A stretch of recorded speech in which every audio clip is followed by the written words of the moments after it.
صدر آصف علی زرداری جو ہے وہ صدر کے عہدے پر رہیں گے یا نہیں، بڑی خبر آ گئی، یہ ہم آپ کو بتائیں گے۔ اس کے علاوہ کے پی کے ہاؤس اسلام آباد میں پارلیمنٹرین پی ٹی آئی جو ہیں وہ جمع ہوئے،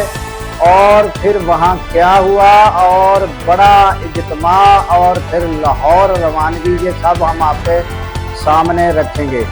اس کے علاوہ مولانا فضل الرحمان جو ہے انہوں نے فاٹا کے متعلق کیا ہوا یہ ہم آپ کو سنوائیں گے، اور عظمیٰ بخاری جو ہیں پی ٹی آئی کے متعلق انہوں نے کیا کہا یہ بھی ہم آپ کے سامنے رکھیں گے۔ اور ناظرین،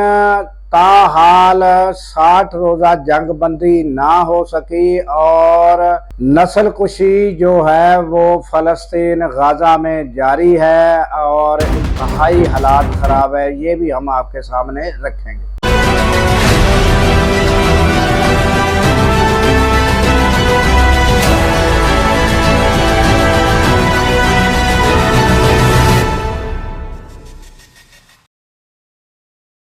السلام علیکم، میں ہوں عبدالغفار۔ ناظرین، سب سے پہلے ہم آتے ہیں کہ پی ٹی آئی جو ہے ان کا اسلام آباد کے پی کے ہاؤس میں پارلیمنٹرین جتنے بھی تھے وہ جمع ہوئے، اور وہاں انہوں نے جو آنے والے حالات ان پر گفت و شنید کی اور دیگر امور پر بات چیت کی، صلاح مشورے کیے، اور اس کے بعد وہ سب ایک جلوس کی شکل میں، ایک کاروان کی شکل میں وہ لاہور روانہ ہو گئے، اور لاہور میں انہوں نے ایک بیٹھک سجائی اور وہاں جو ایم این اے، ایم پی اے و دیگر لوگ ان سے ملاقات کی، وہاں بھی صلاح مشورے ہوئے اور آنے والے معاملات کو دیکھا گیا۔ وزیر اعلیٰ کے پی کے علی امین گنڈا پور نے کہا کہ ہمارا جو یہ کوئی احتجاج وغیرہ نہیں ہے، یہ جو معطل اراکین ہیں ان کے ساتھ ایک اظہار یکجہتی ہے اور یہ کوئی غیر قانونی اقدام نہیں ہے۔ اور اس کے علاوہ جو عمران خان کے بیٹے ہیں ان کا قانونی حق ہے، وہ پاکستان آ سکتے ہیں اور اپنے والد کو مل سکتے ہیں، یہ ان کا قانونی حق ہے۔ اور یہ ناظرین، جب یہ ایکٹیویٹی جاری تھی تو اس موقع پر بریکنگ نیوز کے طور پر عظمیٰ بخاری جو ہیں ان کا بیان آیا، اور انہوں نے کہا کہ اب جو ہے یہ پھر احتجاج کے لیے کے پی کے خزانے سے فنڈ ریلیز ہو رہا ہے، اور وہاں ٹھونسنے کے لیے، احتجاج میں ٹھونسنے کے لیے جو ہے وہاں سے فنڈ ریلیز ہو رہا ہے، یہ اطلاعات آ رہی ہیں، یہ انہوں نے بیان دیا ہے۔ اور یعنی حکومتی حلقوں میں جب تھوڑی سی بھی ایکٹیویٹی ہوتی ہے پی ٹی آئی کی جانب سے تو حکومتی حلقوں میں جو ہے وہ افراتفری مچ جاتی ہے۔ تو یہ تازہ ترین اطلاعات پی ٹی آئی کی جانب سے تھی۔ اور اس کے علاوہ ناظرین، جو غزہ کے حالات ہیں یہ ہم آپ کو بتاتے ہیں، اور اس کے علاوہ ناظرین جو فاٹا کے لیے سوال کیا گیا مولانا فضل الرحمان سے، انہوں نے کیا کیا یہ ہم آخر میں آپ کو سنواتے ہیں۔ تو غزہ کے حالات ناظرین یہ ہیں کہ تاحال جنگ بندی نہیں ہو سکی، اور روزانہ کی بیس پر جو ہے 25، 26، 27 بچے وہ ان کی ہلاکتیں ہو رہی ہیں، اور غزہ کھانے پینے کی اشیاء کی تلاش میں لوگ جو ہے وہ مر رہے ہیں۔ یہ قیامت صغریٰ اس کو کہہ لیں کہ غزہ میں ایک قیامت صغریٰ ہے ناظرین، کہ غزہ یعنی غذائی قلت، کھانے پینے کی اشیاء میں تلاش میں بچے اور لوگ ان کی ہلاکتیں ہو رہی ہے ناظرین۔ یہ انتہائی افسوسناک ہے کہ دنیا بھر کے مسلمان جو ہیں اس پر خاموش ہیں، اور یہ حالات غزہ میں جاری ہیں، اور تقریباً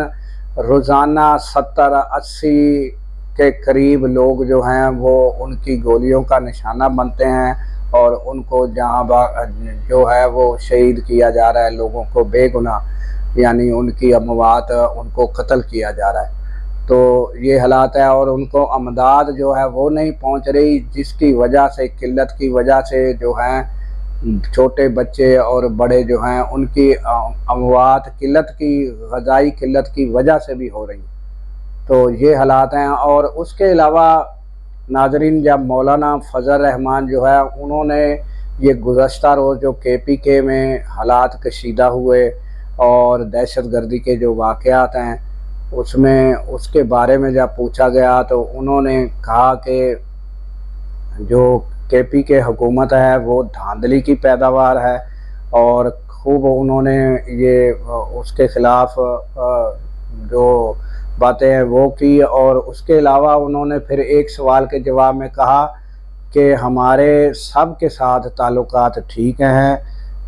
پیپلز پارٹی سے بھی، نون لیگ سے بھی۔ اختلاف رائے جو ہے وہ ہماری سب سے رہتی ہے، چاہے پیپلز پارٹی ہو چاہے نون لیگ ہو۔ اور اسی طرح ایک وقت ایسا گزرا ہے کہ PTI سے ہماری سخت کشیدگی رہی ہے، مگر اب جو ہے وہ کافی اس میں کمی آئی ہے، اور اختلاف رائے جو ہے وہ اب بھی ہم کرتے ہیں اور رہے گا۔ اور جب ان سے ناظرین سوال کیا گیا فاٹا کے معاملے پر تو انہوں نے کیا جواب دیا، یہ آپ خود سن لیں۔ پورے آئین میں ایک آرٹیکل یا شاید 2 وہ فاٹا سے متعلق تھی، ان 2 کو حذف کیا گیا، اور پورا آئین کوئی 200 دفعات کے قریب ان پر لاد دیا گیا، اور ڈیبیٹ نہیں ہوئی، بغیر ڈیبیٹ کے آئین میں اتنی بڑی ترمیم کی گئی۔ ایک ہمارا فاٹا علاقہ ہے، اور یہ صرف پاکستان میں نہیں، انڈیا میں کشمیر کا یہی سٹیٹس تھا تقریباً جو ہمارے ہاں فاٹا کا تھا۔ پوری دنیا میں 80 سے زیادہ ممالک وہ ہوں گے کہ جن ملکوں کے اندر مختلف علاقوں کے سٹیٹس مختلف ہیں، اور وہ گزارا کر رہے ہیں، اسی سٹیٹس کے تحت وہاں نظام چل رہے ہیں۔ ہم نے کس کے اشارے پہ کیا، کس کے دباؤ پہ کیا، اور ہماری سیاسی جماعتیں کس کے سامنے سرنڈر ہوئیں؟ مجھے شکایت ہے اپنے بھائیوں سے، اور آج اس کو واپس کرنا ملک کی مفاد ٹھہرا۔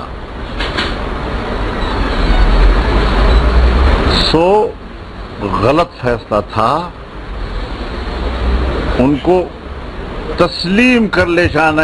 چاہیے پوری تمام سیاستدانوں کو، سیاسی پارٹیوں کو، اور اس وقت کے حکمرانوں کو، کہ ان کی کوئی سیاسی بصیرت نہیں ہے، ان کی نظر صرف ناک کے نوک تک پہنچتی ہے، اس سے آگے نظر نہیں ہے۔ تو ناظرین، آپ نے مولانا فضل الرحمان کی گفتگو سنی، انہوں نے کیا کہا، اور اس کے ساتھ ہی ناظرین ہمیں دیجیے اجازت کہ اللہ تعالیٰ پاکستان کی خیر فرمائے، پاکستان کی سرحدوں کی خیر فرمائے، اور سرحدوں پر مامور ہمارے جوانوں کو اللہ تعالیٰ شاد و آباد رکھے، کیونکہ ناظرین جب ہم راتوں کو سو رہتے ہیں وہ سرحدوں پر جاگ رہے ہوتے ہیں۔ اللہ حافظ۔